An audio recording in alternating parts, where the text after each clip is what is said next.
अस्सलाम वालेकुम जी, मेरा नाम मारिश फ़ारूक है। आज की वीडियो में हम लोग बात करेंगे निगरान वज़ीर-ए-आज़म और निगरान सेटअप की, जो कि बहुत जल्द एक्सपेक्टेड है। और जो करंट गवर्नमेंट है ये ख़ुद भी कह चुके हैं, और as per the constitution of Pakistan इनको जो है वो गवर्नमेंट छोड़नी पड़ेगी और निगरान सेटअप आएगा और नया इलेक्शन करवाएगा। लेकिन पिछले दिनों हम लोगों ने कुछ खबरें सुनी कि जो पीडीएम है उसकी सबसे बड़ी जमात पाकिस्तान मुस्लिम लीग नून जो है वो ये चाह रहे हैं कि इसहाक डार जो कि करंट फाइनेंस मिनिस्टर हैं उनको बना दिया जाए वज़ीर-ए-आज़म Pakistan for the next 90 days, जिसमें वो इलेक्शन भी स्मूथली करवा सकें। और पीएमएलएन ये चाह रही है कि हम लोग जो है ये एश्योर करें कि हमारा बंदा जो है वो वज़ीर-ए-आज़म बने, जो कि इसकी एश्योरिटी दे कि इलेक्शन हो। और ऑफिशियल स्टांस जो है ऑब्वियसली पीएमएलएन की तरफ से नहीं आया, लेकिन पीएमएलएन की बातों से यही लगता है कि वो लोग चाह रहे हैं कि कोई फॉरेन इन्वेस्टमेंट अगर पाकिस्तान में आती है तो उसको एक इकोनॉमिस्ट जो है वो लीड करे, जिससे जो है आईएमएफ के प्रोजेक्ट्स पे भी, आईएमएफ का जो पैकेज है हम लोगों को मिला है उस पर भी अमल पूरी तरीके से हो, और साथ ही साथ जो है वो फॉरेन इन्वेस्टमेंट को भी सही तरीके से इस्तेमाल किया जाए। अब बहुत बड़ा सवाल ये उठता है कि आया ये पॉसिबल है? इस पे सारी जो पीडीएम की जमातें हैं वो मानेंगी? पाकिस्तानी अवाम का रद्द-ए-अमल इस पे क्या होगा? और हमारी इस्टेब्लिशमेंट इसको एक्सेप्ट करेगी कि नहीं करेगी? तो देखिए, ये पहली दफ़ा मैं अपनी ज़िंदगी में सुन रहा हूँ कि एक करंट फाइनेंस मिनिस्टर जो है उसको प्रपोज़ किया जा रहा है to become the next prime minister, interim prime minister of Pakistan. हमेशा से निगरान वज़ीर-ए-आज़म वो बनता है जो कि न्यूट्रल होता है, जिसकी जो एलिजेंस है वो किसी एक पॉलिटिकल पार्टी के साथ नहीं होती, और वो उसका काम होता है कि स्मूथली इलेक्शन जो है वो हो जाए। अब इसहाक डार साहब की सिचुएशन में, उनकी पोजीशन में तो ये बिल्कुल भी पॉसिबल नहीं है। वो एक पुराना ताल्लुक़ उनका पाकिस्तान मुस्लिम लीग नून के साथ हैं। वो ख़ास यूके से पाकिस्तान आए to become the finance minister of Pakistan under the leadership of Mian Mohammad Shahbaz Sharif. तो पाकिस्तान मुस्लिम लीग नून से ताल्लुक़ रखने वाला एक शख्स, जिसका डायरेक्ट ताल्लुक़ है, वो किस तरह से वज़ीर-ए-आज़म बन सकता है पाकिस्तान का?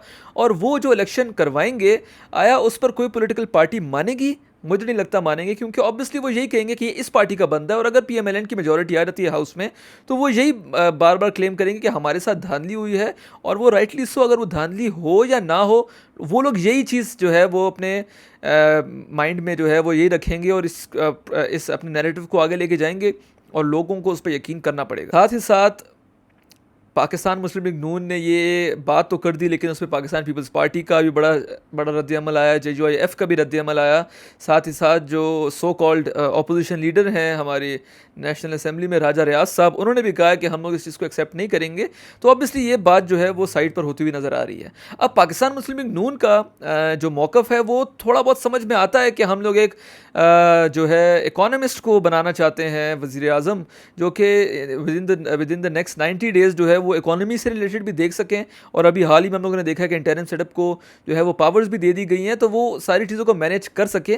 तो ठीक है, समझ पड़ता है। लेकिन पाकिस्तान एक 25 करोड़ की आबादी का मुल्क है, उसमें सिर्फ एक इसहाक डार साहब नहीं है जो कि वज़ीर-ए-आज़म बन सकते हैं। बहुत बड़े बड़े इकोनॉमिस्ट जो हैं वो पाकिस्तान में मौजूद हैं। और अगर आप लोगों ने इकोनॉमी से ही देखना है, तो आप उस तरह के किसी टेक्नोक्रेट को ला के बिठा सकते हैं जो कि इकोनॉमी को भी देखें और न्यूट्रली इलेक्शन को भी कंडक्ट करें, और उस पर किसी किस्म का कोई जो है वो लोगों को शक भी ना हो और दो राय भी ना हो, और वो काम भी स्मूथली हो जाए। दूसरी बात यह है कि आवाम का क्या रिएक्शन होगा इसके ऊपर। आवाम का रिएक्शन ऑब्वियसली सोशल मीडिया पे यही आ रहा है कि वो इसको एक मजाक समझते हैं। वो आवाम ये कह रही है कि एक मजाक खेज़ बात है, इस पर जो है इलेक्शन की न्यूट्रलिटी पर बहुत बड़े बड़े सवालात उठेंगे।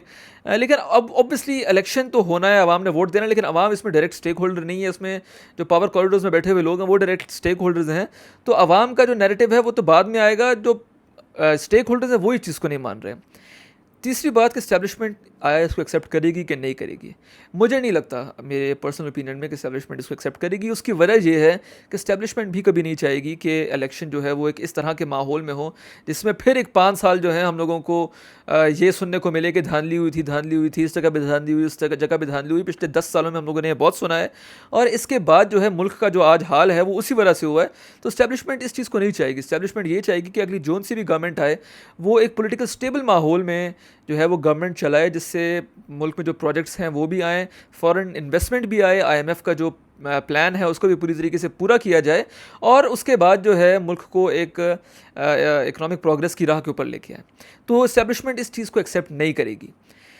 तो ये छोटी-छोटी कुछ बातें थी जो कि मैंने आपसे डिस्कस करनी थी, और ये मैंने सारी डिटेल में रिसर्च करके आपसे डिस्कस कर रहा हूँ। बात सिर्फ़ इतनी सी है कि पीएमएलएन जो है वो इस मुल्क में बड़े इकोनॉमिस्ट भरे हुए हैं। उनको चाहिए कि उनमें से किसी को नॉमिनेट करें, अपनी अपोजिशन और गवर्नमेंट के साथ डिस्कस करें, अपनी अपनी एलाई पार्टीज़ के साथ, और उसके बाद एक नाम दें, अगर तो इकोनॉमिक प्रोग्रेस की ही बात है और इकोनॉमिक फैसलों की बात है। हाँ, अगर वो लोग ये समझते हैं कि इलेक्शन जो है कोई और बंदा नहीं करवा सकता और विद इन 90 डेज़ जो है वो उन्हीं का बंदा होना चाहिए, और अगर इलेक्शन जो है वो आगे डिले हो जाते हैं तो उन्हीं का बंदा जो है वो वज़ीर आज़म हो, तो ये सुनने और कहने में तो बड़ा प्रैक्टिकल लग रहा है, लेकिन ये प्रैक्टिकल है नहीं, क्योंकि इस मुल्क में बहुत ही पॉलिटिकली डाइवर्स सोसाइटी है, और जो इस वक्त पार्टीज़ बैठी हुई हैं गवर्नमेंट में जो कि एलाइज हैं, वो उनका भी पॉलिटिकल माइंडसेट काफ़ी डिफरेंट है और उन लोगों की पॉलिटिकल सोच भी डिफरेंट है।